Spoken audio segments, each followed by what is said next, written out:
Hello friends, मैं हूं अनिमेश और आप देख रहे हैं डिजिटल टैक्स कंसल्टेंट। जैसा कि पार्ट वन में मैंने बताया था एलआरएस क्या है और इसमें टीसीएस के provisions as per finance act 2020। आज मैं डिस्कस करूंगा लिबरलाइज्ड रेमिटेंस स्कीम में टीसीएस कब चार्ज की जाएगी और इसकी कैलकुलेशन। तो स्टार्ट करने से पहले एक रिक्वेस्ट है, वीडियो अच्छी लगे तो लाइक कीजिए, इंपॉर्टेंट लगे तो शेयर कीजिए और इस चैनल को सब्सक्राइब कीजिए इस तरह के वीडियोस पहले पाने के लिए। तो आइए जानते हैं टीसीएस की चार्जेबिलिटी। अगर किसी पर्सन ने एजुकेशन पर्पस पे लोन लिया है किसी फाइनेंशियल इंस्टीट्यूशन से, फाइनेंशियल इंस्टीट्यूशन का मतलब कोई भी बैंक या फिर एनबीएफसी से, और वो अमाउंट जब किसी फॉरेन अकाउंट में रिमिट करेंगे तो उस पर 0.5% टीसीएस चार्ज किया जाएगा। इस अमाउंट की लिमिट पूरे फाइनेंशियल ईयर में 7 लाख रुपए है, यानी अमाउंट जब 7 लाख से ऊपर होगी तो ही टीसीएस चार्जेबल है। मान लीजिए फॉरेन एजुकेशन के लिए आपने 15 लाख रुपए का लोन लिया है और जब आप उसे किसी एनआरई, एनआरओ या फिर किसी एफसीएनआर अकाउंट में रिमिट करेंगे तो 15 लाख माइनस 7 लाख इंटू 0.5% यानी 4,000 रुपये टीसीएस चार्ज किया जाएगा। यहाँ एक और कंडीशन जो काफ़ी इंपॉर्टेंट है, अगर कोई पर्सन ओवरसीज एजुकेशन के लिए सेल्फ फाइनेंस करता है खुद के सेविंग से, यानी बिना किसी फाइनेंशियल इंस्टीट्यूशन से लोन लिए, तो उस केस में 0.5% की जगह 5% टीसीएस चार्ज किया जाएगा। अगला पॉइंट कवर करता है section 206C subsection 1G clause B को। यहाँ बताया गया है फॉरेन टू ट्रेवल ऑपरेटर्स या इससे रिलेटेड काम करने वालों पे ये 7 लाख की थ्रेशहोल्ड लिमिट एप्लीकेबल नहीं है, यानी इस काम से जुड़ा हुआ कोई भी पर्सन किसी को टूर पैकेज सेल करता है, चाहे वो कितने भी अमाउंट का क्यों ना हो, खरीदने वाले को 5% टीसीएस डिडक्ट करना होगा और डिडक्टेड अमाउंट गवर्नमेंट को पे करना होगा। एक एग्जाम्पल से समझते हैं।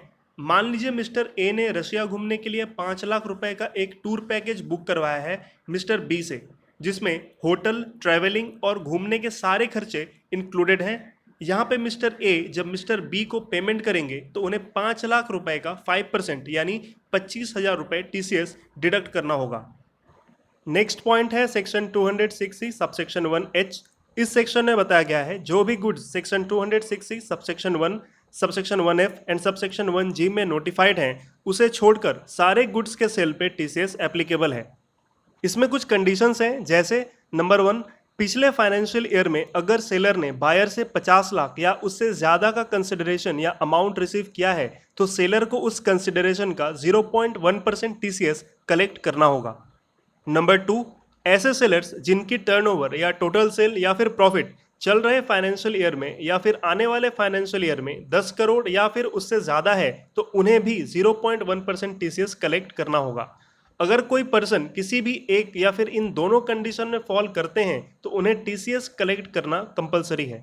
अगर रेमिटर नॉन रेसिडेंट हैं यानी एनआरआई हैं और थ्रेशोल्ड लिमिट से ऊपर ट्रांजैक्शन कर रहे हैं तो उस केस में रेमिटेड अमाउंट पे टीसीएस के साथ 4% हेल्थ एंड एजुकेशन सेस और surcharge as per income tax act applicable होगा।